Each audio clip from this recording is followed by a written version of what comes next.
Hello po, magandang araw po sa inyo lahat. And again, this is our recorded video po. Today po, meron po tayo may imbitang special guest. But before we start, please don't forget to share, like, and subscribe sa ating YouTube channel. And also, follow us on our different social media pages para makasubaybay kayo sa ating mga daily posting.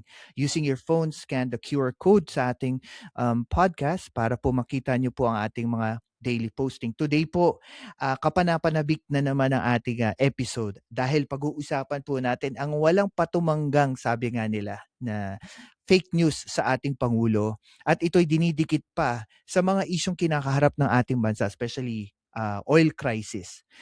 Ngayon, pag-uusapan natin yung mga issue ng kalusugan ng ating Pangulo. Ano ba yung totoo?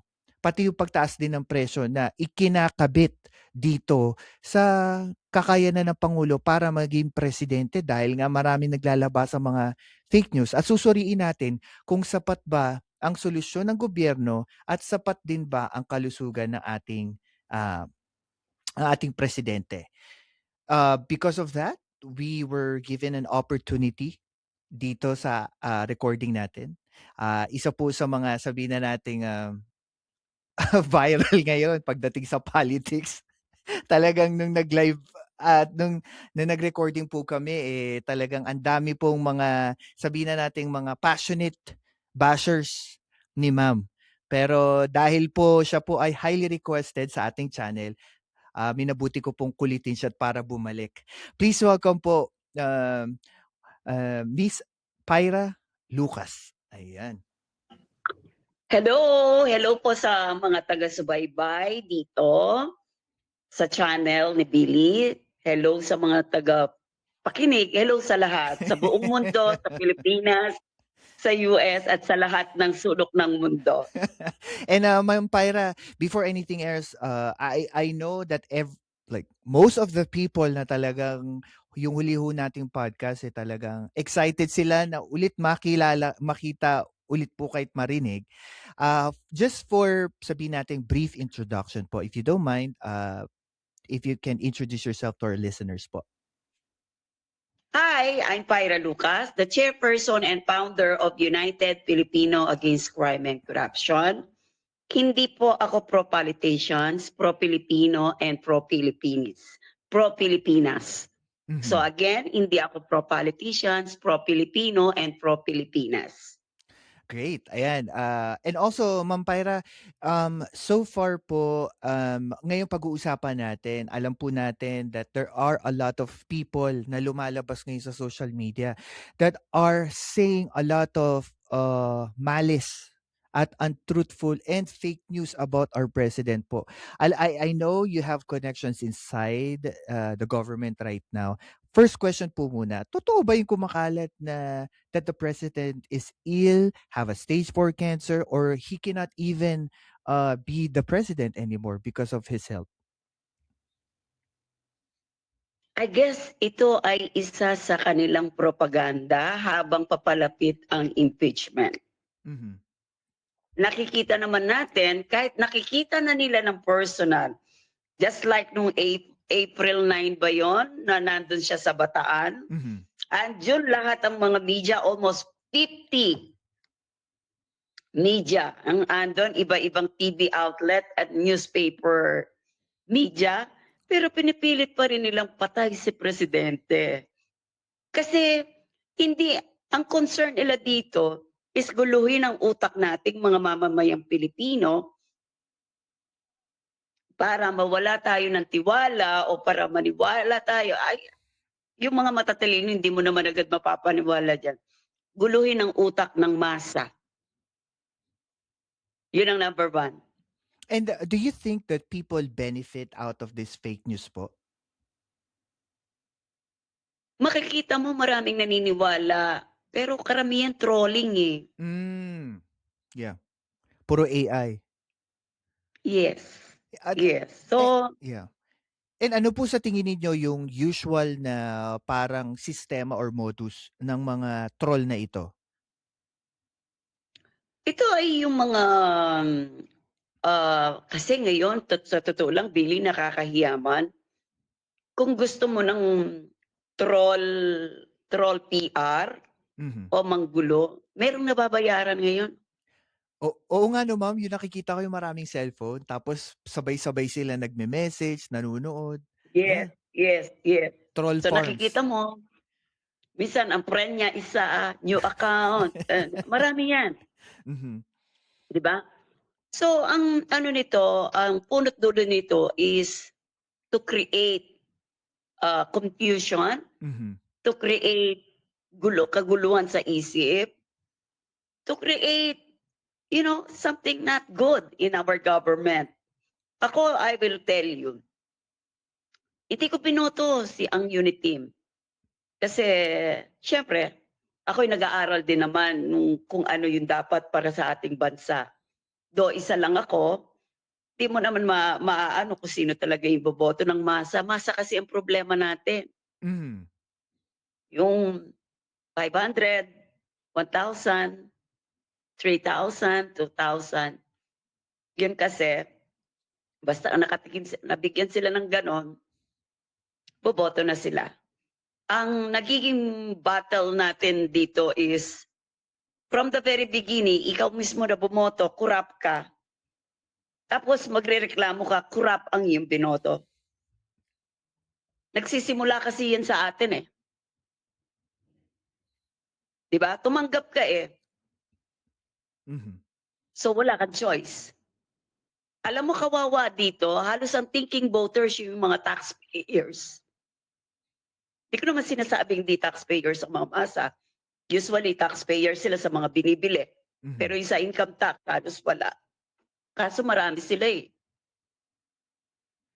'Di ba? So, yun ang nagiging problema natin. Like, kung ano man ang nangyayari sa bansa natin, kagagawan pa rin ng Pilipino ito eh. We never learn. It's so sad. Ang hirap mahalin, ang hirap ipaglaban. Pero dahil tayo ay Pilipino, kailangan wag tayong mapagod magmahal sa ating bansa at sa kapwa Pilipino. Yun lang. Totoo po 'yan, ma'am. I think the word patriotism ang kailangan talaga pong, mamayani sa atin, especially with this time na talagang nacha-challenge ang bansa natin to this big crisis which is our oil, 'di ba? Ma'am, mabalik lang ako dun sa fake news ano. Um, Bakit sa tingin niyo po napakabilis lumawak o dumami yung mga health issues, mga rumors or mga fake news kay PBBM? Sabi ko nga, trolling. Mhm. And the agenda is just to confuse ano. And Yes. another spectrum naman ng question ko is, would government official be transparent with their health status? Especially the president to the public. Ako as a Filipino voters and as a taxpayers, dapat naman talaga maging honest sila sa lahat ng bagay sa atin. Mhm. Karapatan naman natin 'yon. Pero tulad nga ng pinag-uusapan natin, sino ba ang naging transparent pagdating sa kanyang health sa mga nakaraang mga presidente? Sino? Usually wala, eh. Minsan nga Oh, pinagtatakpan pa. 'yon. Mhm. 'Yon, 'yon. Pero dapat lang maging transparent sila. But because yung politics nga dito sa atin ay iba, hindi nangyayari. Hindi nangyayari. At saka ma'am, 'di ba parang in another sense, it covers up yung katotohanan. Kasi kapag ito fake news, eh, paano kung totoo talagang in the future may mangyaring hindi maganda sa presidente?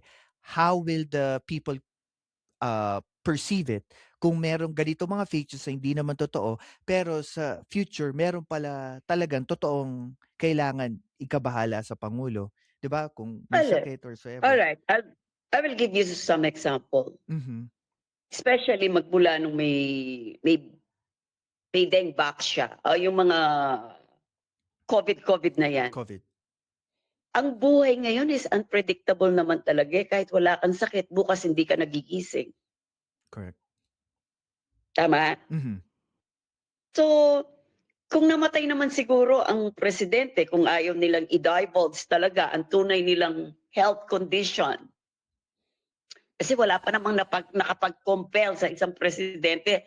Just like nung Duterte noon, nawala siya ng isang linggo, may nag-file din sa Supreme Court na i-compel ang presidente para anuhin kung ano yung health status niya. Wala namang nangyari din doon. So, for me, sa akin na lang, if ever, like yung lately pinakalat na fake news, kasi hindi naman nila may itatago ang death. Mhm. May tatago ba natin ang death? Hindi. Hindi yan. Posible po. Even si, I remember, Imposible. yeah, I remember, ma'am, even si, ano, no, si Marcos Sr., di ba, nung later, di ba, alam na alam talaga may sakit siya kasi, ano siya, May sakit siya binubuhat sa na bato, siya. kidney. Yeah, binubuhat na siya before para lang makapunta sa mga rally niya. Yes. So, Nada-dialysis na yata. Meron yatang dialysis center mismo sa isang place sa Malacanang. Something like that, right? mhm. So, uh, just because buhay pa siya, so wala pang mandato ang Vice President nun to take over. Kasi ang mandato ng Vice President is to take over. Pag namatay ang presidente, yun ang nakasulat sa Constitution natin. Ma'am Pyra, Hindi naman sinabing I'm just mag-take curious. over habang may sakit. Yeah, I'm just curious, Ma'am Pyra, kasi in-open up niyo yan about the Constitution. Are you somehow implying na there is a deliberate attempt to confuse people because of President Bongbong Marcos' health to overpower him and to put VP Sara in place? I'm just curious about your thoughts po. Okay, nung nagkasakit si BBM, I remember last January, Mm. yun ay sinabi nila eh. Hindi naman nila tinago. About sa ano niya?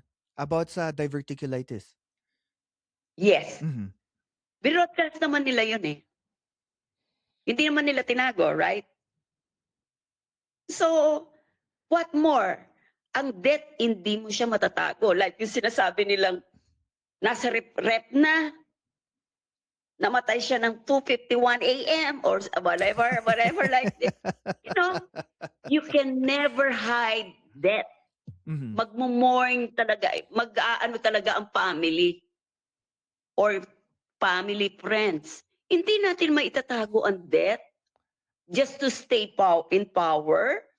Hindi mo maitatago ang death. Believe me. Walang matinong kaisipan na Pilipino just because they want to stay in power kahit namatay ang presidente, they will pretend na buhay. Walang ganon. At saka I don't think kayang gawin ng Pilipino yan. Ma'am Pyra, presidente kasi siya eh. So it's impossible na I think bawat hinga ata nga niya alam ng Pilipino kasi talagang bino-broadcast eh. Exactly. Yeah. Exactly. But, you know, buhay ka pa dito just because of politics. Pinapatay ka na talaga. Yeah. Ma'am Pyra, may question ako. I don't know I know I asked you about this before, but I know you have reservations. Alam ko that there are certain public figures in social media that are talking about President Bobo Marcos' health. And I don't know if you're privy po para to say something or opinion about it. Yung etong si um, social media personality na si Eloy Bugris or Burgis. I don't know if you want to, but it was a little bit It's okay, it's okay, it's fantasy. okay. Parang naging ano siya, fan craze this past week yata. Kasi parang yung sinabi niya na, oh, may pumasok sa GC ko na si I think hindi niya pa diniretso eh. Parang hindi niya sinabing si Marcos, si Bongbong. Parang may sinabi siyang term. And then sinabi niya na ito parang may cancer na or parang namatay. Ano po opinion niyo doon? And also, what does it create to the masses? For the hype, for viewers, Ah, pinagkakakitaan niya yun eh. mm, And remember, sabi sa Dubai, she is a scammer. okay. Okay, so I think kasi wala I don't know kung anong hanap buhay niya doon, but they need to live also, they need to earn. So I think it's for content. Pero masakit lang po na yeah, pero masakit malakas lang ang dun loob when I kasi was wala siya checking yung dito. social media account po niya, ma'am, she got 2 million plus followers. Nakakatakot ito kasi if you're spreading something that is not even proven or verified, you're spreading something that it's not even true. Ang masakit niyan, when it spread like fire. Ang bilis eh. I think ang gobyerno may gagawin yata, parang mayroong agreement ang Dubai, kasi Mm. sa Dubai bawal ang fake news, eh. Ah. Bawal, it's a crime. So parang merong certain agreement ang Philippine and Dubai government Mm. na 'pag merong mga gano'ng nandun sa, lugar nila, magre-request ang ating gobyerno para mapadala dito, lalo na yung mga 'yun gano'n. Bawal sa kanila 'yan, it's a crime. Parang may mga maaari pong kasuhan sila. Yes, yes. Mm. So, parang yung government nakikipag-coordinate sa Dubai tungkol sa agreement nila way back 2025 yata yon na yung mga nagpapakalat ng fake news, pwede nilang i-request ipa-deport. Totoo po 'yan. Ako sa totoo lang, I prefer na kapagka may mga ganito, ilabas sa publiko pero dapat meron din po nagfi-filter. Kasi ang mahirap diyan kung wala naman po talagang verified sources, tapos kumakalat, especially tayo, o ako na lang po, dito ako sa States, kung di po ako nagre-research, 'di parang maniniwala na ako. Then that will create 'di ba, that will create parang a different reaction and I think that is unfair. Unfair to the president, the first family, and the Filipino Yes. people. Kung hindi And naman po unfair to totoo. us also. Mhm. Eh, dami pa namang, alam mo yung mga masa nasa barangay, naku, agad-agad yan.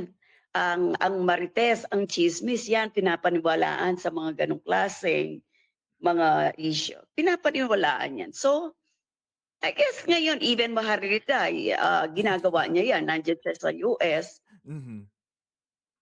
Alam mo naman, 'pag galing kina Jason, pag galing sa DDS talaga, kung hindi AI, fabricated na documents. Diyan sila kasi magaling, eh.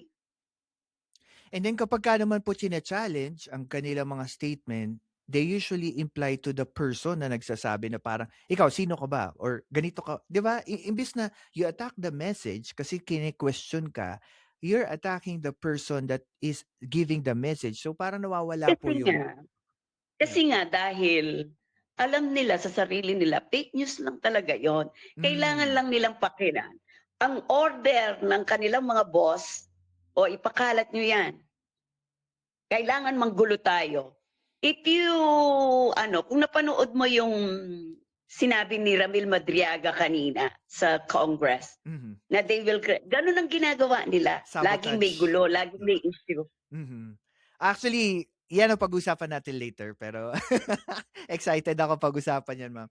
And then also then, ma'am, I think on your perspective po, ano ang tingin ninyo, from the present health status ng ating pangulo? Especially you know, you have people inside, you have influences on people's opinion na din from people inside. How would you characterize the president on his, present health situation?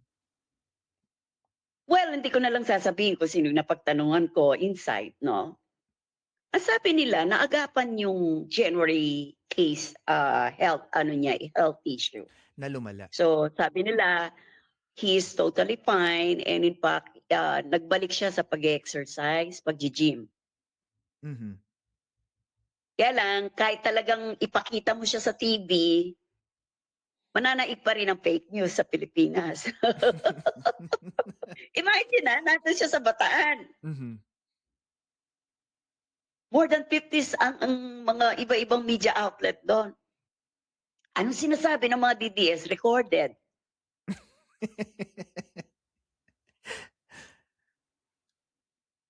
So no Wala. matter what, Yeah. you as a president, kahit ano pang gawin mo, kung iba yung nasa utak, kung ang galaw ng kalaban mo sa politika, ito yung gusto nilang ipaisip sa tao, wala ka namang magagawa eh.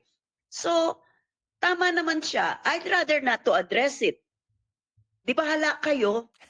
Kasi Buhay pa ako. Nakikita niyo na nga live, Mhm, 'di ba? mhm. Pero sinasabi niyo recorded.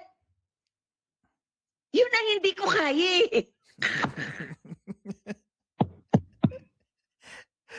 Parang gusto Talagang na hindi ko kaagad patayin. kakayanin. Yeah. Talagang 'pag gusto ka nilang patayin, papatayin ka nila. Imaginary death. At ano pa dito, ang masakit pa dito, if you're gonna go to the comments, talagang paniwalang-paniwala sila na patay na yung Yes, presidente. yes. Lalo na yung mga panatiko tsaka yung Mhm, mga nasa barangay, mga nasa baryo. mhm. Ay God, kaya nga kumikita ang tsismis dito, eh, sa Pilipinas ever since. Don't you think so? I noticed that especially sa social media kapagka yun ang number one na ano mo talaga. Exactly. Mm. Gumawa ka lang ng eksena kahit hindi totoo, kikita ka. Just like Eloy Bugris. To totoo napansin ko kasi napansin ko yung tindi ng followers niya talaga and everyone was like believing Kasi on nga her. kasi nga maraming hindi marunong mag-fact check na mga Pilipino. Dito mo nakikita na kulang sa education, natuto lang mag-Facebook, Ma tama? malungkot, sa totoo lang po totoo yung sinasabi niyo, malungkot isipin kasi masasabi natin marami na nakapag-aral sa Pilipinas, eh. Kumbaga marami na nakatungtong na high school, college, pero masasabi mo na yung illiteracy talamak pa rin, eh. It's not just kung Talamak, anong talamak. pinag-aralan, minsan it's just common sense, eh, 'di ba? Minsan mga abogado pa, eh. Oo. Oh, alam niyo grabe, grabe and I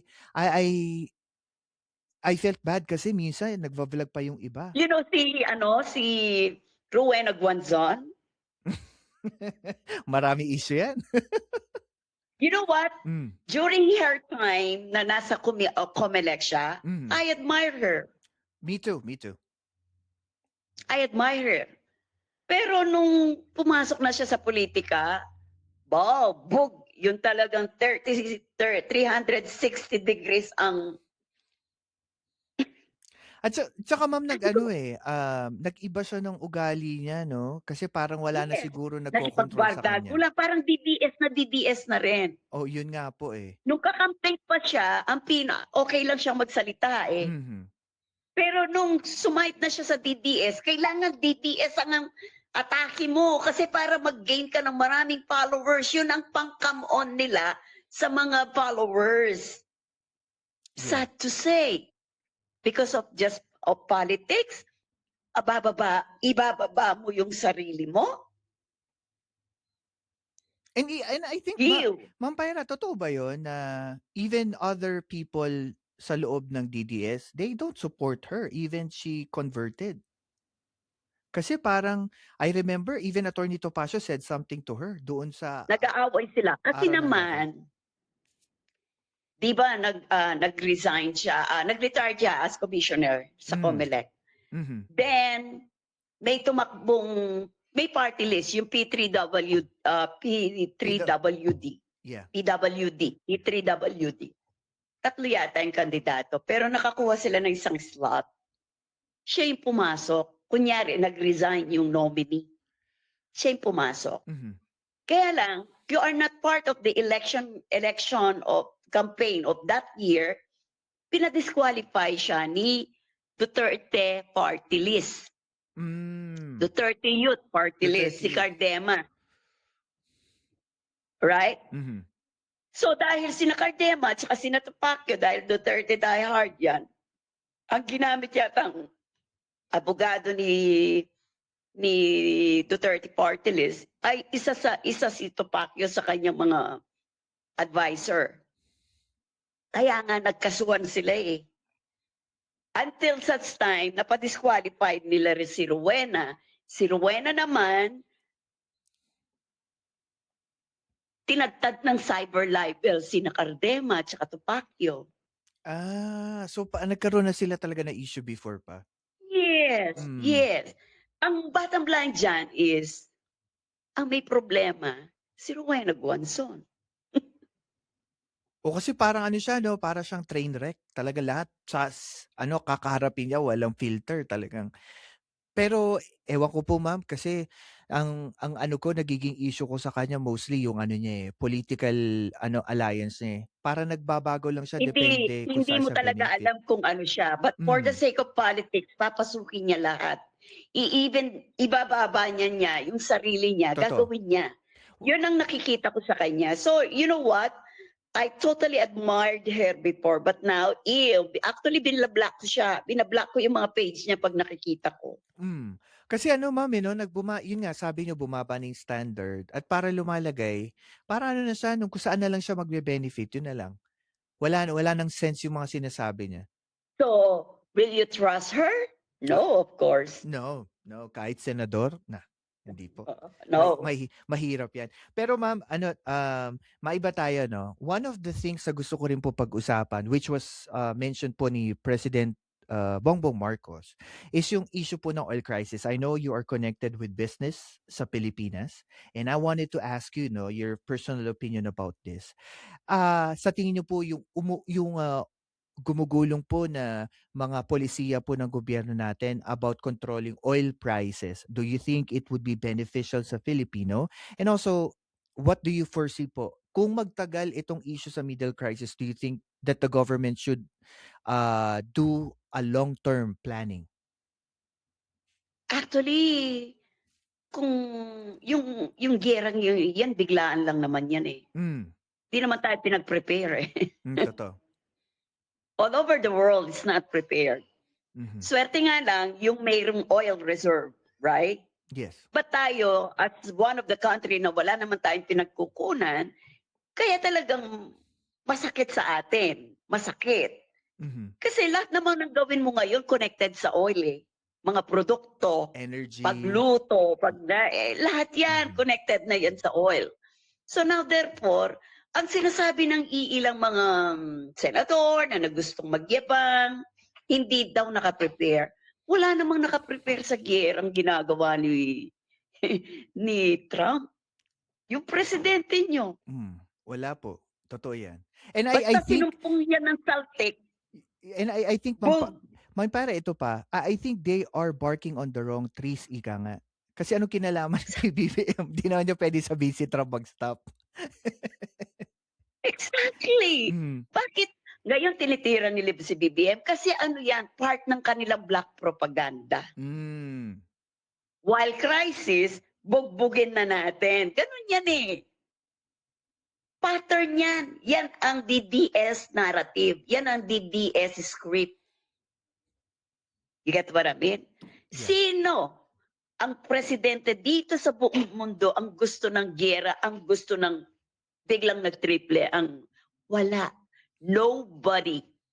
At sino ang mag-iisip? Sino ang makakaisip sa utak o sa iniisip ni Donald Trump? Nobody. Dahil busy tayo sa kanya-kanya nating bansa, eh, Mhm, especially mga presidente. Sino ang magsasabing makakapag-predict na, "Wag, magbobomba ngayon ang US." Even the Senate in the US and Congress, hindi nila alam yan dahil hindi dumaan sa Congress and Senate. mhm, Tama? tama. Hmm. Sino? Sino ang matinong presidenteng gusto ng giyera, lalo na wala ka namang reserve oil? Ang may saltik diyan, si Donald Trump parang hawak niya ang buong mundo. Mhm, Tama, yeah. bakit hindi siya impeach? Napakalaki pong issue yan dito sa States. I think malaking issue kaso dito po kasi sa States we have a different ano, eh, parang, opinion. Kasi siyempre kami ang bansa namin yung nagsimula niyan. So, it's a different sabihin na natin ball game pagka pinag-usapan yung public, opinion about Yes, this. but the thing is, Mhm, yun nga, wala namang wala namang permiso yan sa Senate and Congress. totoo. Sarili niyang decision yan and he is military. Pero look at the impact all over the world. Ano yung dinulot mo sa buong mundo? Mhm, Parang eto yung US, pero parang hawak niya ang buong mundo sa palad niya, sa panggugulo, sa pag-create niya ng giyera. Hindi rin naman mananalo ang US sa giyera. Wala naman totoong nananalo sa giyera, tama? Totoo yan kasi every party have casualties eh. At marami pong Exactly. nada-damage. Ma'am siguro, ito pa 'no, additional pa. Do you believe on, what the government is doing right now economically dito sa oil prices? Yung mga policies, subsidies na ginagawa nila? Would you Actually, Mhm, meron kasing economic managers ang ating bansa, ang ating presidente. mhm, Marami silang pinag-iisipan kung saan ba maiibsan yung paghihirap ngayon ng mga Pilipino. So, although we are paying tax, of course, ako yung tax ko, gusto ko mapunta rin sa mahihirap. Tama? mhm. Kaya nga tayo nagbabayad ng tax. Huwag lang mapunta sa bulsa ng mga politiko o ng mga Ayun ano. na naman. Yan na naman nga, Yes. oo. Agree naman ako dun sa subsidy na binibigay nila sa mga drivers, tricycle, jeepney. Kasi umiiyak na sila eh. Imagine, dati nakakapag-uwi sila ng 700 to 1,000. Ngayon, ano pa, yung 300, pahirapan pa. Mhm, So now, if you have 3 children, 4 children, yung 300, hindi sapat yon. Tama? tama. Iiyak ka eh. So ako, as a Pilipino, naiintindihan ko yun. So agree ako dun sa binibigay. Talagang kailangan eh. Talagang kailangan. Now, yung tungkol sa paano mapababa. So just like yesterday, nag-announce siya. Yesterday pa, yesterday nag-announce siya na magro-roll back sa petroleum, dun sa mga tangke, gas na paglutuan, tsaka magro-roll back sila. Of course, hindi naman pwedeng mag-roll back sila na agad ibabalik sa dati. Mhm, That will never happen. Walang ganon. Di ba? yeah. Little by little, mag-a-adjust yan. Pero sinasabi nga nila, kahit manood ka sa ibang bansa, sa mga news, kahit daw tumigil ang giyera, not only in the Philippines, kasi ako nagbe-verify ako. Pag sinabi ng Philippine government, nagbe-verify din ako sa ibang bansa. Mhm. Yung fact check mo, tama ba yung diskarte ng bansa ko? Tama. Sige, magre-research nga ako sa iba. Halos pare-pareho naman sila ng sinasabi na hindi agad babalik sa dati. Pare-pareho. Totoo po na Walang bansa. and also dagdag ko po Ma'am Pyra, I think a lot of people don't understand na ang pinag-uusapan kasi natin economy. Hindi lang yung presyo ng bilihin. Kasi kapagka binigla mong baguhin, 'di Kailangan, ba? kahit nasa ganyang sitwasyon na nga tayo, Mhm. dahil lahat nandiyan hindi pwedeng bumagsak ng todo ang ekonomiya eh. Pag bumagsak ang ekonomiya, nako, Ya what will happen? yan ang ano, eh, 'no, hindi Kaya kailangan naiintindihan. binabalanse. Yan ang hindi po naiintindihan ng publiko, eh, especially yung mga sabihin na natin hindi sila masyadong, aware sa anong implikasyon nito ng pagbabago-bago ng presyo na matindi epekto especially sa bansa. You know what? Kasi may gumagatong, mga DDS. Mga Marisol. May gumagatong. Mhm, Yung paghihirap natin na nararamdaman ngayon na hindi naman ginawa ng gobyerno natin because nagyera nga si US, ang gusto ng mga DDS, isisi lahat sa gobyerno, kay BBM. mhm. Ito yung wala talaga tayong pagkakaisa. Ultimo paghihirap ng ultimo natin ay ginagamit sa politics.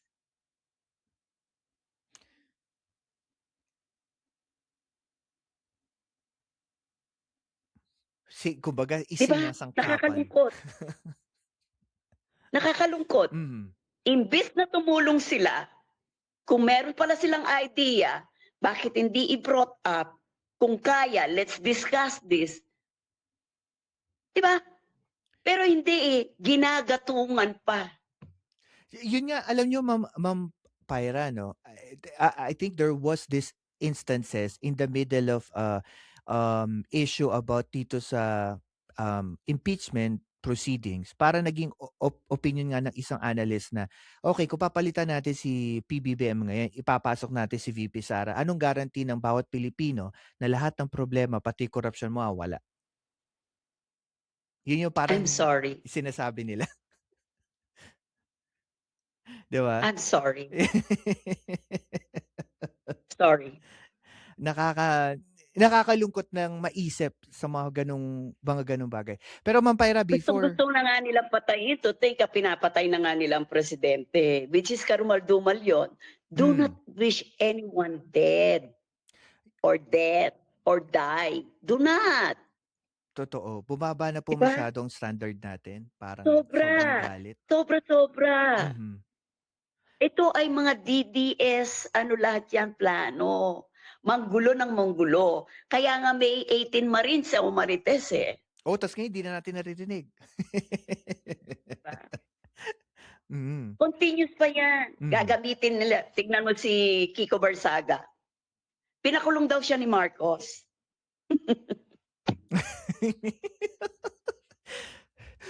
Actually, Ma'am Pyra, ano lang, snippet lang. Meron ng kumontak sa akin na connected dun sa issue na yun, na gusto niya lumabas on my channel kasi daw po parang dahil sa inyo daw po, nakita niya na yung channel ko is, trying to open up with local issues. Parang attorney po siya na i-open up niya yung issue na yun sa channel natin. And sabi niya kung di lang daw po sa inyo, hindi siya magkakaroon ng parang lakas ng loob. Sabi, ise-wallet naman yung issue. Oh, good. Kaya sabi ko, sige Good. po, walang problema. Pero, Hmm. Ma'am Pyra, Do before it. we continue,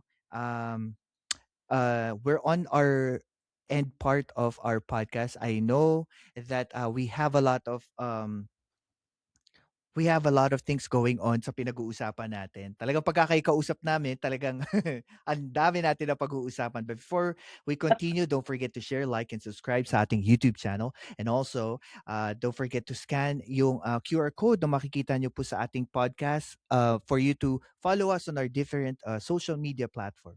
And sa ating last part ng ating pag-uusapan, I think I want to ask you, Ma'am Pyra, um, sa tingin niyo po, kung kayo ay magkakaroon ng chance to talk to the president, how can the president balance yung issue ng taxation or pagbubuwis natin sa ating mamamayan at yung subsidy at tulong ng gobyerno sa ating mamamayan? Kasi sabi nga nila, it work hand in hand with our budget eh. Kasi parang lumalagay daw po yung subsidy na ginawa ng gobyerno was taken out from the government assistance, like financial assistance na binibigay ng gobyerno to the Filipino people. Ako ito, no, to be honest with you, ako bayad ng tax mula noong bata ako na nagtrabaho ako, nagnegosyo ako. Hanggang ngayon wala pa akong pinapakinabangan sa tax ko. Pero on the other hand, dahil mahal ko ang bansa ko, mahal ko ang kapwa ko Pilipino, mas gusto ko napupunta ito sa mahihirap. Sometimes Stu, nakakapag-isip tayo eh. Nakakapag-isip tayo ganito, tama ba yung mga ayuda? Mhm. Pero if you can see yung kahirapan, remember, farmers ang lagi kong tinutulungan at saka mga IPs. The poorest of the poor. Kasi kung kasalamuha mo sila, maintindihan mo why they need ayuda. Yeah. Ako, hindi ako madamot. Never akong naging madamot sa buhay ko. Bisa kakainin ko na ibibigay ko pa. Yun talaga ako. Yun ang natural ko. So, ako, I do believe, kaya ako nagbabayad ng tax para may pantulong Mhm. ako sa gobyerno para sa mga Mahirap. kapwa ko Pilipino na mahihirap kasi marami eh. Ang poverty dito is sobra. Sobra, as in sobra. So, ako nakikita ko yon with my own two eyes. So, hindi ako nagrereklamong nagbabayad ako ng tax. So ngayon, yung subsidy tsaka dun sa Tax. yung may usapan ngayon ng tax na kailangan ibaba yung VAT. Pero kung ibababa yung VAT, malaki ang mawawala. Mas lalong wala. So, pag malaki ang nawala, paano aandar ang gobyerno? 'Di ba? Mhm. So, binabalance kasi yan eh. As of today, wala pa akong nakikitang concrete o solid o magandang proposal ng na pwedeng magbaba ang VAT. Sino ba ang hindi papayag kung bababa yung VAT? Pero parang feeling ko at this point in time, parang magiging selfish tayo eh. It does not work kung gano'n ang pong mangyayari. Yes, parang feeling ko, pag dapat talaga kasi umandar ang gobyerno eh. Pag ang gobyerno na ang di na umandar, mas malaki ang problema. So, sino bang di makikinabang kung bababa ang VAT? Pero kung hindi naman sigurado na magiging stable ang ating gobyerno, why do it? Par Siguro, yeah. while along the way, mag-isip pa kayo kung saan tayo pwedeng magbaba.